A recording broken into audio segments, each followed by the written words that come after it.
खुसखुशीत कोथिंबीर वडी बनवत आहे मी. व्हिडिओ नक्की बघा, पूर्ण व्हिडिओ बघा तुम्ही. आणि सॉरी जरा मुलांचा गोंगाट आहे म्हणून त्याच्याबद्दल. नमस्कार, कमल पगारे किचनमध्ये तुमचं खूप खूप स्वागत आहे. आज ना ही कोथिंबीरची वडी बनवूया बघा. गावाकडे आलेले यांना कोथिंबीर वडी खायची आहे. चला आता कोथिंबीर खूप सारी घेतली आहे, धुतली आहे, बारीक कापून ठेवली आहे. आणि वडीसाठी बघा हिरवी मिरची, अद्रक, जिरं, अख्खे धने आहे आणि लसूण आहे. याला ना भरड भरड वाटून घ्यायचं आहे मिक्सरमध्ये. आणि वडीसाठी बघा हे पोहे आहेत ना, हे पोहे घेतलेत बारीक करून खुसखुशीत होण्यासाठी. आणि तांदळाचं पीठ आहे, जसं आपल्याला लागेल तसं थोडं थोडं टाकून मळून घ्यायचं आहे पीठ. हे बघा आता घेतलंय भरड भरड करून, असंच करून घ्यायचं आहे. चला आता हा मसाला जे आहे थोडासा हलका परतून घेऊया. मसाला परतून झाला का कोथिंबीर टाकून द्यायची आणि ते पण परतून घ्यायची आहे. परतून घेतली आहे, थोडंसं पाणी टाकायचं आहे.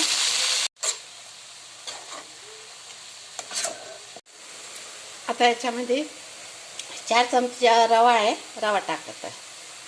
हा पण आता मिक्स करून घेऊया. रवा टाकून मस्तपैकी मिक्स करून घेतलेला. आता गॅस बंद करून देऊया आणि दुसरे जे पीठ आहे ते आपल्याला वरनं टाकून घेऊ. चला आता मी याच कढईमध्ये पीठ मळणार आहे. त्याच्यासाठी मी मोठी कढई घेतली होती. तुम्ही दुसऱ्या पण मोठ्या भांड्यात पलटी करून पीठ मळू शकता. तर 4 चमचे तीळ घेतलेले आहे आणि हे जे पोहे वाटून घेतलेत छोटी वाटी, हे पण टाकून द्यायचे सगळे. याच वाटीने पोहे घेतले होते 1 वाटी. आणि आता ह्याच वाटीने पुन्हा तांदळाचं पीठ 1 वाटी टाकत आणि त्याच वाटीने 2 वाट्या चण्याचं पीठ टाकायचं आहे. चण्याचं पीठ डबलीने. आता तुम्ही मसाले तुमच्या हिशोबाने टाका. कुणाला जास्त मसाले आवडतात, इकडे जरा मसाले कमीच खातात म्हणून बघा 1 चमचा धने पावडर टाकली, 1 चमचा लाल तिखट टाकलंय, हिरव्या मिरच्या पण वाटणमध्ये केलेल्या आहेत. हळद एकदम थोडीशी टाकायची, हळद जास्त नाही टाकायची, नाही तर काळपटपणा येतो. आता चवीप्रमाणे मीठ टाकायचं आहे. आणि आता हा गरम मसाला आहे, गरम मसाला 1 चमचा घेतला. आणि आता नाही शेंगदाणे आहे ना जरा जाडसरच करून घ्यायची आहे. आणि आता हे जाडसर शेंगदाण्याचं कूट टाकून द्यायचं आहे. आणि आता हे याच्यात काढून घ्यायचं आहे पहिला, त्याच्यानंतर थोडं थोडं पाणी टाकून आपल्याला पीठ मळून घ्यायचं आहे. हे बघा मला पाणी टाकायची गरज नाही पडणार आहे. त्या कोथिंबीरच्या पाण्यामुळे त्याला ओलावा असतो की नाही, त्याच्यातच पीठ मळून होणार आहे मस्त घट्टसर. हे बघा झालंय पीठ मळून. अगर गरज पडली तर थोडंसं पाण्याचा असा हात लावायचा आणि नाही गरज पडली तर काय गरज नाही आहे.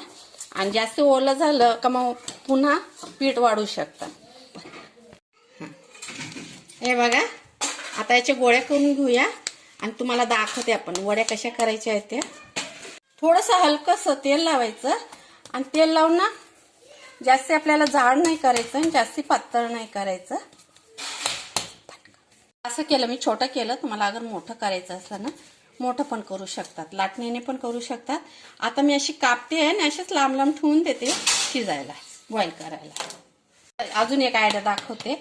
जास्ती म्हणजे आता मी जास्त तुपाचं बनवत आहे ना, मोठा एक गोळा घ्यायचा आणि लाटण्याने फिरवायचा आणि मग आपण गोल आकार देऊया त्याला. ठीक आहे, हे बघा असं पण बनवू शकतात. आणि आता याला ना आपण वाफेवर शिजून घेऊया. ते लावून घेतलेलं आहे. आता आपण याच्यामध्ये ठेवून देऊया वड्या सगळ्या. चला आता पाणी ठेवलेलं आहे खाली तपेलीमध्ये आणि वरून ठेवून द्यायची चाळणी. आता हे झाकण ठेवून देऊया आणि जास्ती नाही, आपल्याला 10 ते 15 मिनिटं शिजून घ्यायची. हे बघा रोल बनवायची ना अजून एक सोपी पद्धत आहे. असे चौकाने करून घ्यायचे तुम्हाला जसे करायचे तसे आणि हे वाफवायचे. याला म्हणजे जरा टाइम लागेल वाफवायला, पण हे पण खूप छान होतात. आणि नंतर आपण असे बारीक बारीक कट करून घ्यायचे. हे बघा ते चौकानीवाले रोल बनवले होते ना, ते कापून घेतलेत मस्तपैकी चाकूने. आणि आता हे याला पण कापून घ्यायचे. चला आता हे वाले रोल कापून घेऊया.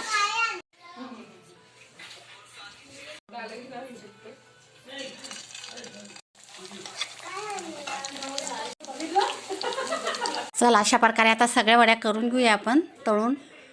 खूपच मस्त झाले आहेत. मी बनवत आहे आणि सगळे खात आहेत. खूपच आवडले सगळ्यांना.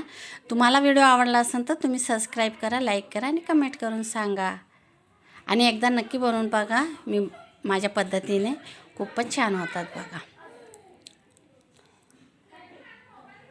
चहाबरोबर खाल्ल्या, कुणी असेच खाल्ल्या, खूप आवडीने खाल्ल्यात गावाकडं. नवीनच काहीतरी पदार्थ भेटला आहे ना त्यांना. हे बघा खूप खुसखुशीत झाल्या.